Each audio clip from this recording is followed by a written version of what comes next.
ଯେତେବେଳେ ଆମେ ସମସ୍ତେ ଜାଣିଛନ୍ତି ଦେବଗୁରୁ ହେଉଛନ୍ତି ବୃହସ୍ପତି। ଆଜ୍ଞା ଦେବତା ମାନଙ୍କର ଗୁରୁ। ଆଜ୍ଞା ବିରାଟ ବଡ଼ ଆସନ ତାଙ୍କୁ ଦିଆଯାଇଛି। ଯଦି ଏତେ ବଡ଼ ଆସନରେ ରହିଗଲା ପରେ ମନ ଭିତରେ କେତେବେଳେ ନା କେତେବେଳେ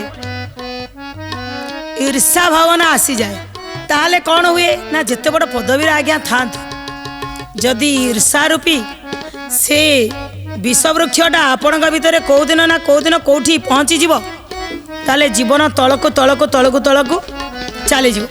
ଆମେ ସମସ୍ତେ ଜାଣିଛନ୍ତି ବୃହସ୍ପତି ବିଦ୍ୱାନ ଗୁଣୀ ଦେବତାମାନଙ୍କର ଗୁରୁ ଥିଲେ। ତାଙ୍କର ଜଣେ ଭାଇ ଥିଲେ, ତାଙ୍କର ନାଁ ହେଉଛି ସମ୍ବର୍ତ୍ତ।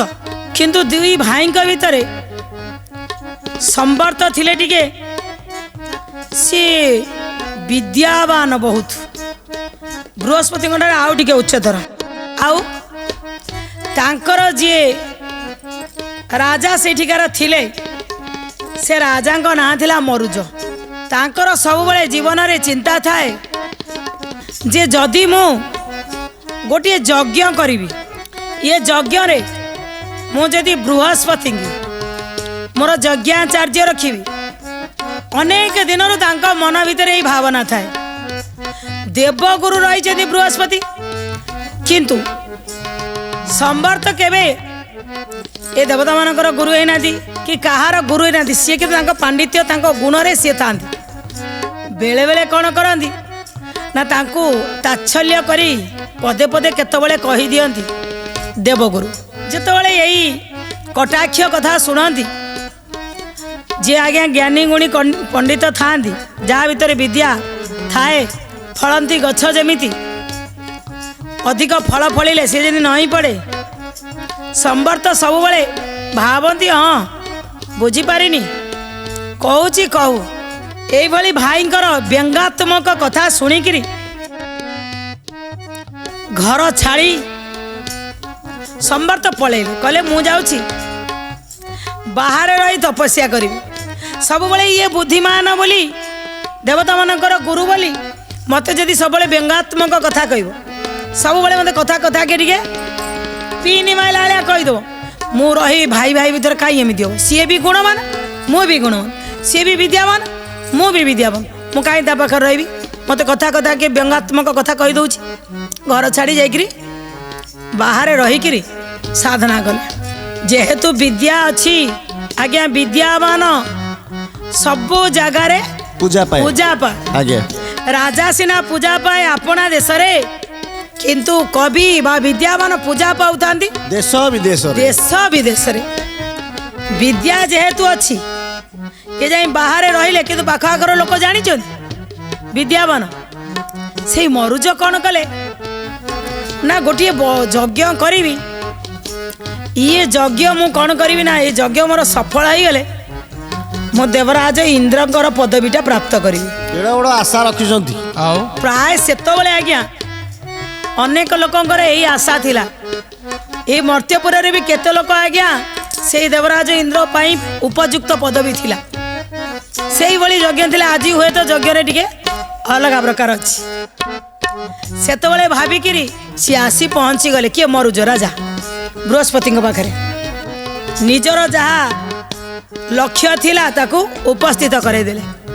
କହିଲେ ଆଚାର୍ଯ୍ୟଜୀ, ମୁଁ ଏକ ରାଜସ୍ୱୀୟ ଯଜ୍ଞ କରିବା ପାଇଁ ଚାହୁଁଛି। ଯଦି ଆପଣ ମୋତେ ଏଥିରେ ଆଚାର୍ଯ୍ୟ ପଦରେ, ବ୍ୟାସ ପଦରେ ମୁଁ ଆପଣଙ୍କୁ ଅଧିଷ୍ଠିତ କରିବାକୁ ଚାହୁଁଛି, କ'ଣ କରିବେ? ଆପଣ ମୋ ପାଖକୁ ଯିବେ ନା ନାହିଁ? ଆଜ୍ଞା କେଉଁଠି ନା କେଉଁଠି ଯଦି ମନ ଭିତରେ ଆଉ କାହାକୁ ଅସହ୍ୟ ଭାବ ଥିବ, ମନ ଭିତରେ ଏଇ କଥା ବୃହସ୍ପତି ଚିନ୍ତା କରି ସାଙ୍ଗେ ସାଙ୍ଗେ କହିଦେଲେ ନା ନା ନା, ମୋର ଏଇନା କାମ ଅଛି, ମୁଁ କେବେ ବି ଆଉ ତୁମର ଏଇ ଯେଉଁ ଯଜ୍ଞ କରୁଛ ତା ଦେହରେ ଆଚାର୍ଯ୍ୟ ହେବି ନାହିଁ। କହିଲେ କାରଣ କ'ଣ? କହିଲେ ମୋର ଦେବରାଜ ଇନ୍ଦ୍ରଙ୍କ ପାଖରେ କାମ ଅଛି। ମୁଁ ସେଠି ସବୁ ଦେବତାମାନଙ୍କର ସଭା ଡାକିଛନ୍ତି, ମୁଁ ବର୍ତ୍ତମାନ ଖାଲି ନାହିଁ। ଏହି ସମୟରେ ମୁଁ ତୁମ ଯଜ୍ଞରେ ସମୟ ଦେଇପାରିବି ନାହିଁ। ମୁଁ ତ ସେ ଆଚାର୍ଯ୍ୟ ପଦକୁ ହିଁ ଗ୍ରହଣ କରିବି ନାହିଁ। ମନେ ମନେ ଭାରି ଦୁଃଖୀ ହେଇଗଲି।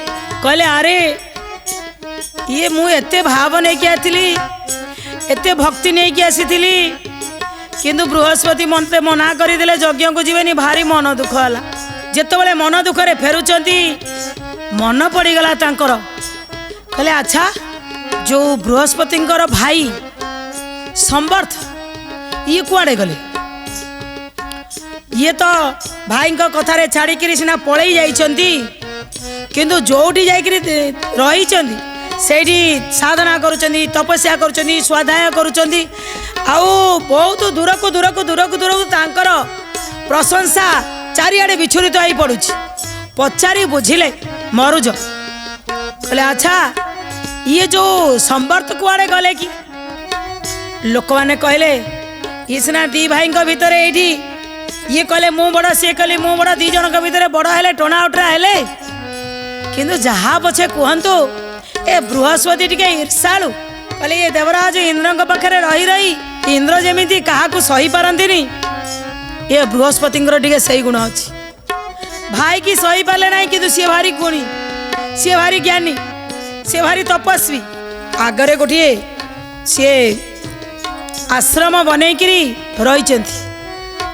से चलिले मरुज मरुज जा पहुँची गले पूरा लंबा चौड़ा कि प्रणाम टे कले कले ये राजार ये अकिंचनर प्रणाम घेना करंतु बड़ आशा नहीं कि आसी मत जमी निराश करें ना मो आशा को सफल करेंगे मु यज्ञ करुच्ची मो यज्ञ आपण को आचार्य पदरे से अधिष्ठित करने मुझे आसी